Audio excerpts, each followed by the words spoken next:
Welcome to the Church of Jesus Christ. I take great joy in expressing that to the Church of Jesus Christ, and I pray God blesses each one of you. This week involved a series of interactions and moments for me that I believe determined the message. I don't remember the last time that happened. I'm sure it has, but I mean this. I can't recall this taking place in a long, long time. But it felt like the message was dictated to me by the occurrences. I had more than 10, easily more than 10. I didn't want to enumerate and count and itemize these conversations and these interactions and these experiences, but easily more than 10 experiences with individuals talking about their stress and their pressure that they have been under for multiple reasons. It almost felt like an epidemic. That's how each was unique and each was timely, if that makes sense to you. And what I mean by timely is they all kind of just rolled in. And so while I will list nobody, please understand this. In these conversations that I was made aware of situations, 100% of this pressure or this stress or whatever it was they were experiencing was negative. I want to be sure that you understand that. To be sure, not all of them ended in negativity, but in the time that the discussions were had, these were difficult conversations to get through because of what people were experiencing. It just felt like multiples. Um, so that said, uh, I just want to pause and talk to you for a moment, if you will, about stress or pressure, if you will. I'm going to give you just a couple synonyms. I want you to hear these and I want you to receive these. Meaning I want you to share so that we can distribute evenly some of the burdens that I heard. I'm not going to share any of those with you. I just want you to feel them and maybe prop one up on your shoulder for somebody else, knowing that someone went through this. So synonyms that I heard in these conversations, or synonyms that I looked up and heard these manifested, are things like distress. I certainly heard that. People feel overwhelmed, almost all. They feel the weight, or as I said earlier, the burden of what they were talking through. The stress, pressure was the word I was focused on all this week. But stress is another way to I guess define it or at least give another definition to it. Worry. Not all of these people expressed worry, but I heard worry in them for whatever reason. Again, I'm not going to identify what and when and where, but I heard worry in there. They were strained to a person. They were feeling the strains of whatever it was we were talking about. All of them had an uneasiness. I say all this because I wanted to hold them and hug them and help them through this, and you can't always do that, especially on phone calls. Some were personal, but on phone calls, they were agitated. I heard a high level of agitation in them, as it should be. Some, not all, I picked up nervousness, an uneasiness, nervousness, tension, of course. And then a word that I hear more often than any other, most recently, they all were experiencing some type of anxiousness or anxiety. And I felt a kinship to them, and a need to rescue, and having none of those skills to do so. Uh, I just shared their burden and shared their conversation. I'm going to tell you one particular that was not connected to me, but maybe hit me the hardest, or hit me the most differently. I won't say hardest because some of these were very, very personal. I was I was in a place, and unsolicited, I overheard or witnessed, I'm not sure which to use to describe it because it was all by sound, an extremely odd situation, if you will. Um, there was an elderly man nearby, um, and I made note that I was the only person who could hear or was even in the same vicinity. So I understood quickly he wasn't talking to me. I don't know to whom he was having this discussion with. I don't know if it was an outcry to God, but I heard him say, as if he was talking straight to me, heard him say, as he was leaning like finally finding his place, he's leaning, and he said, the pleasure of the release of that terrible pressure. And I started to think, is it his head? Is it an ache that he had? Is it his a joint? I never found out. It wasn't important to me because I could have applied that statement to any one of these conversations. The pleasure of the release of that terrible pressure. I thought it came to me so oddly, but probably so perfectly, as it was a maybe an overview of all these conversations I had. Came after some, came before others, but I have carried that moment of that older man leaning and finding his strength and finding his recovery. And I thought of people in hospitals, how they must feel that when the IV finally works.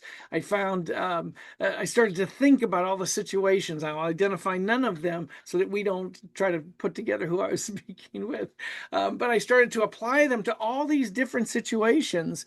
But what I heard in him was more than just the statement. I heard that maybe the main concern, whatever was troubling him, was removed in the moment that I was there, which was is so exciting to say. Um, Maybe he found evidence that the pain that he had endured could be taken from him, could be at the very least manageable. In his voice, I heard peace. Now, again, I don't know that I'm accurate, but that's what I felt I heard. I heard peace. I heard the comfort that I would guess he had needed. Was this a 1 hour? Was this a 2 week? I don't know any of the details. I just know I came at the end of a struggle and I started to think, what are all the things he might be experiencing right now? Maybe he felt normal again. Sometimes Candace and I will walk in the mornings, and now the first 2 blocks of our walk will be an exchange of what pains each one of us is feeling. Oh, my knee hurts. It feels really tight. Oh, my back is hurt. And we'll do our 60s, what it feels like to be in your 60s trying to walk for exercise. And once we get through that, after the complaining together, I started thinking about this man. Maybe those are the things he was thinking about. And when Candace and I start to walk and maybe the joints that were achy start to find their way and that pain goes away, it gives us opportunity. We can refocus on something else, and then our conversation gets so much healthier about positivity and things. So hope was restored as I listened to this man. That's what I really thought. I thought hope is being restored to this man. But what I want to make clear is he said it in the week that I heard from so many others. And so I felt like there was a message from God that I had to search for and try to get in contact with. And I feel comfortable. I'm not overreacting. This is not a normal week for me. This is not how things happen. I do have some one-offs here and there. Last night we were at a baseball game for the Twins, or maybe it was Friday night. We were at a baseball game for the Twins, and an old friend came up, and his wife and their son, all three of them, in this moment of sitting together, all three of them um, kind of talked to me specifically and personally and mentioned things that they were working through in a short 5 or 10 minute span. And so it was just odd. All of this happened at one time. So I tried to kind of um, find what God was taking me to. And I was left even talking to these three up until last night, another situation. And I thought, is there a solution? There's certainly solutions that you can find anywhere in books and such. But is there a greater solution? So we almost had a theme today, the pleasure of the release of that terrible pressure, and it would have fit perfectly. But instead, our theme today is not that. It is this: one thing is needful. Our theme today, one thing is needful. I believe this. Most of us are conditioned, maybe trained, if you will, by life, maybe by parents, maybe by circumstance, maybe by peers. I don't know, but maybe by the fear of humiliation. I don't know, but most of us don't express our pains in these kind of issues. If I have a sore knee, I'm happy to share that. If I have something troubling me, I'm less likely to share that with someone else. I don't know why that is. I gave you some of my guesses. It could be multiple things. But we're not as ready to talk about those kind of things. What I found in these conversations, there were many sources of pressure, maybe even too many to go through and list.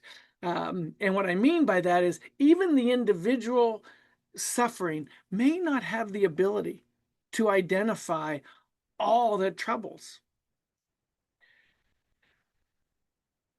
Something may have happened 2 weeks ago that started this snowball effect. Something happened maybe today that finalized.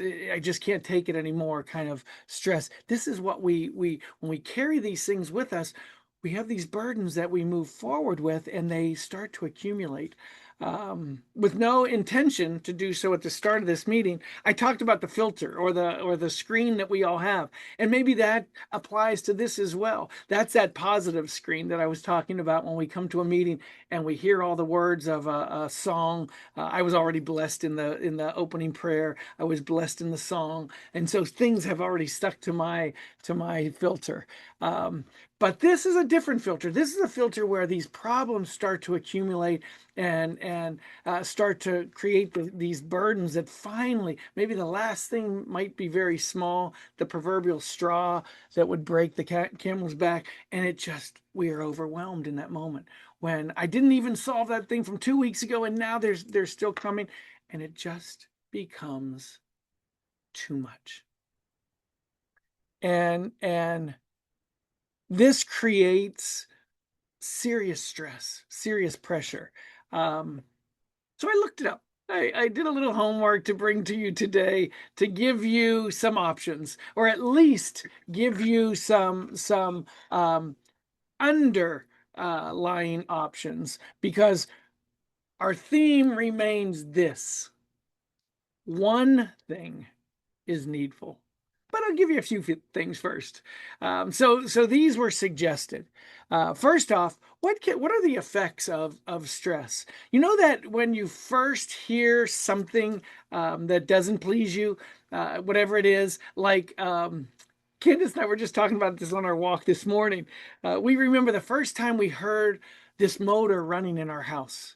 And we knew it was a flood somewhere. We knew it was a sound of water. It was a flood. We're going to go downstairs. The basement's going to be flooded. So we did. We went downstairs. We couldn't find the source. So we called the company to come out and look at our house because we didn't have the skill set to find it. And $50 later for a home visit, the guy told us, "Oh, that's your sump pump coming on." Okay, thanks so much. But in that fearful moment when we thought our house was going to be flooded, we didn't know what this sound was. Again, this was the first time I came from Florida. We didn't have sump pumps in Florida. We didn't have anything to pump water out. You didn't build a basement. You didn't build into the sand because you could hit water 3 feet down. And so this was all new to us. But in that moment, we were overcome. And so think about what you feel when you remember when you were a kid and you went to school and you heard, "You have a test today." What test? I never studied for that test. Remember that feeling when you go to work and someone says, "The boss needs to talk to you." What? Boss needs to talk to me. Why does the boss need to talk to me? Or you come home and maybe your spouse lets you know, "We need to talk about something." Huh? We need to talk. Things were feeling really good for a moment there. Those kind of moments that you're not prepared for, one of the first things that happens is your stomach hurts. Your heart starts to race. Maybe it shuts you down to do anything. You're starting to swirl in your head.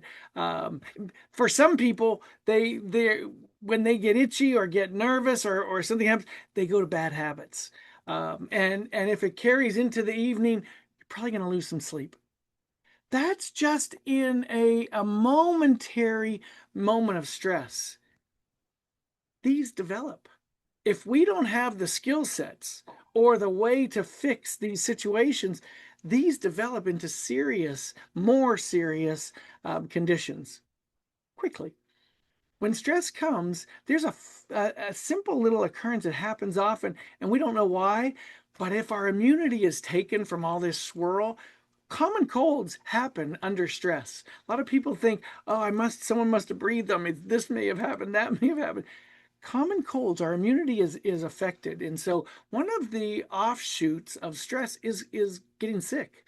Neck and shoulder pain. I was talking to someone this week who said instantly they had been in pain, and they told me they had been in pain recently, but when this stressful thing happened, oh, their neck started to hurt, their back started to hurt again. Neck and shoulder pain happen. Truly comes. I remember I listened to a podcast one day where one of the doctors on there said he believes that 90+% of all back pain, chronic back pain, is because of stress. Another offshoot of stress, obesity. A lot of people eat to comfort. Heart problems, most definitely, can be born from stress. That can ultimately be heart attacks. But high blood pressure, high blood sugar, we start to develop these things. Certainly, our diet has a lot to do with it, but stress also. Um, Tension headaches. I'm that person. When stress hits me, I get these pain, deep, deep, painful headaches. Some people, if they don't address these things, can lead to depression, um, even breakdowns, mentally, emotionally, spiritually. They experience breakdowns. Um, Certainly, I told you earlier, you can lose sleep. Well, that can even develop into some dysfunction, sleep apnea, or other things. So says this article. And lastly, though not least, it even can wear you down to such degrees it can add to dementia or Alzheimer's. When I read all of these, I thought these are serious, and I understand it because stress tears down. Um, I read you that only to tell you that there are answers given by doctors. There are answers given that are probably very, very effective. I'm not going to discount those. I'm not going to discard those. That's why I shared them with you. But we are going to get to our theme. One thing is needful. I'm going to read you a couple different scriptures only as introductions to tell you about what's promised, what's accessible, what's available to you. Philippians 4 says this: be careful for nothing. And when I read that, I'm a little perplexed in understanding that. But if you go to, and I'm a King James person, but if you go to alternative interpretations, whatever they may be, almost to another interpretation, the word careful is taken out and anxious is placed in there. Be anxious for nothing. Now I'm going to read it originally with careful, but I just want you to know that is also seen as anxious or anxiety. Be anxious for nothing, but in everything by prayer and supplication with thanksgiving, let your requests be known unto God. So we have an avenue. We have accessibility. We have a way. John 16:33 captures the words of Jesus Christ, that in me you might have peace. Matthew 11:28 captures the words of Jesus Christ. Come unto me, all ye that labor and are heavy laden. Here's the promise: I will give you rest. Psalms in the Old Testament in 55:22 says this: cast your burden on the Lord and he will sustain you. I took the shall out. I took some of those words out and put my own interpretation in there. Cast your burden on the Lord and he will sustain you. Another Psalms is 34:17 says this, the righteous cry, the Lord hears, the Lord delivers them out of all their troubles. Okay, those are the promises.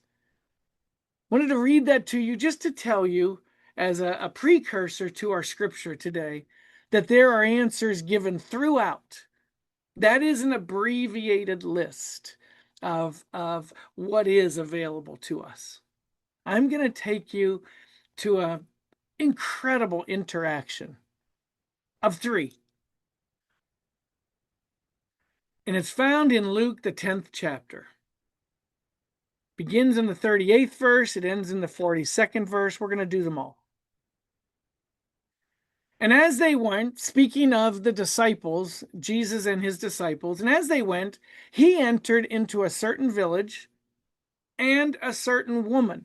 Now, I read that and I take from that he went with purpose to this village, a certain woman. So he went to this village with purpose and to this woman's home with purpose. Reading again. He entered a certain village, and a certain woman named Martha received him into her house. She had a sister called Mary, which also sat at Jesus' feet and heard his word. So let's picture this. Jesus comes in as a guest to the home.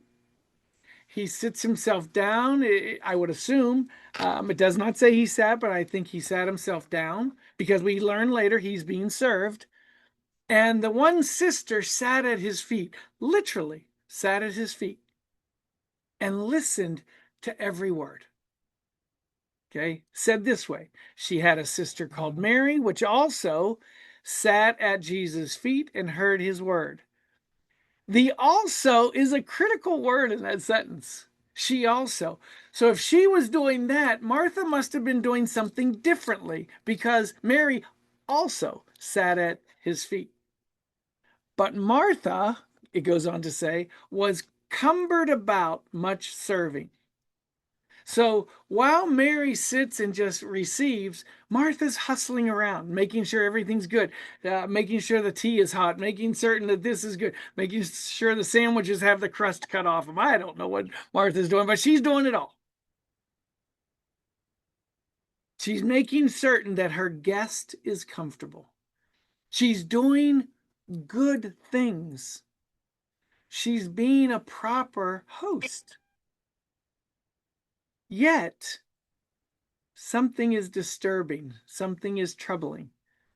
So I'm going to read that sentence again and finish it this time so that we know. So what is Martha going to say? But Martha was cumbered about much serving and came to Jesus and said, Lord, dost thou not care that my sister hath left me to serve alone? Lord, do you see what I'm doing? Do you see that she's just plopped herself down and doing nothing? Help a sister out here. And she makes a request. She makes a request to her guest, which I find so interesting. I want to say comical, but I don't want to be disrespectful either. We may have some Marthas in the house, and I don't want to be disrespectful to any of you either. So Martha says this, bid her therefore that she help me. Tell her to get up. Tell her to lend a hand. Because in Martha's mind, maybe she thinks if Mary will get up and help, then together we can rest. But we all know a Martha, and there'll always be something else to do. Martha believes she's going to sit down and listen to him once everything's done, but there's still going to be other things she can do. And she's not going to stop. She's not going to stop serving. She's not going to stop caring for. She's not going to stop being the great hostess that she is. And Jesus knows this. Again, Martha says, bid her therefore that she help me. And Jesus answered and said to her, Martha, Martha, thou art careful. Now, I remember what I told you about the verses before. Careful is easily supplanted with anxious. Okay? So I'm going to put that in there. Thou art anxious and troubled about many things, but one thing is needful. And Mary hath chosen that good part, which shall not be taken away from her. This message today is one thing is needful.